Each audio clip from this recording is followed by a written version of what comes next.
Maya balanced her lunch tray with one hand and her shoulder bag with the other, scanning the crowded company cafeteria for an empty table. It was her first week at Westbridge Innovations, the Westbridge, the tech empire she'd admired from afar for years, and the only thing more intimidating than the massive glass building was the sea of perfectly dressed employees who seemed to glide effortlessly through it.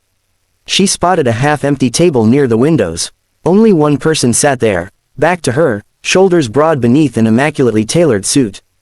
Probably another executive. She hesitated. Executives preferred to sit alone, didn't they? But her tray was growing heavier by the second. Mustering courage, she stepped closer. Excuse me, she said softly.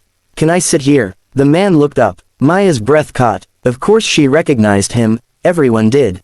Ethan Hale, billionaire founder and CEO of Westbridge Innovations. His face was on magazines, financial news segments, and, unfortunately for her nerves, the sign in the lobby she passed every morning. He blinked once, surprised. Employees rarely approached him casually. But then something softened in his expression. He took in Maya's tired eyes, her modest outfit, the slightly wrinkled blouse that hinted at a hectic morning. You can sit, he said, and then added with a tilt of his head, only if you eat too. She glanced down at her tray, cheeks warming. I was planning to. I've seen people sit with me and forget their food entirely, he replied, a faint smile forming. Does awful things to my ego. Maya laughed, quiet, startled, but genuine. I'll make sure your ego stays intact. She sat across from him, trying not to fidget. She wasn't used to being this close to someone who owned half the patents her college professors worshipped. Ethan took a sip of his black coffee. You're new. First week, she admitted. Maya Lawson, administrative assistant in the research division. He nodded. How are you finding it so far? She hesitated. Honesty or the safe corporate answer? He seemed to sense the hesitation. I don't ask to grade you, he said lightly. Just curious. It's overwhelming, Maya said at last. But in a good way. I'm grateful to be here. Gratitude can't fix exhaustion, Ethan said. His gaze flicked to the dark circles under her eyes. Or the fact that you look like you sprinted across a battlefield this morning. Her laugh was shorter this time.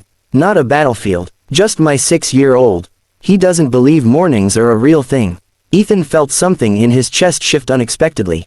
You're a mom, she nodded. Single mom. His eyes softened more noticeably now. Maya didn't miss it, but she wasn't sure what to make of it.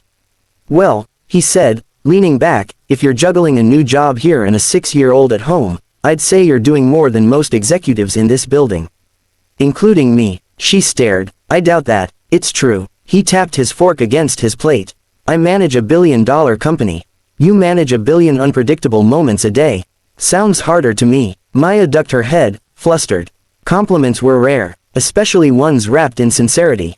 They ate in comfortable quiet for a moment before Ethan spoke again. What's his name? Liam. And what does Liam like? Dinosaurs, robots, chaos, all of the above, she said with a proud smile. Yesterday he taped 3 forks to a toy car and declared it a forklift. He laughed for 20 minutes. Ethan chuckled, a warm, deep sound Maya never imagined she'd hear from him. Ingenious. You might have a future engineer on your hands. I hope so, she murmured. But then her voice dimmed. Although I'm not always sure I'm doing enough for him.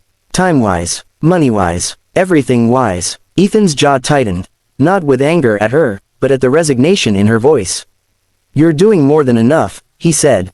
The fact that you showed up here, working hard for both your future and his, trust me, that's not something he'll forget.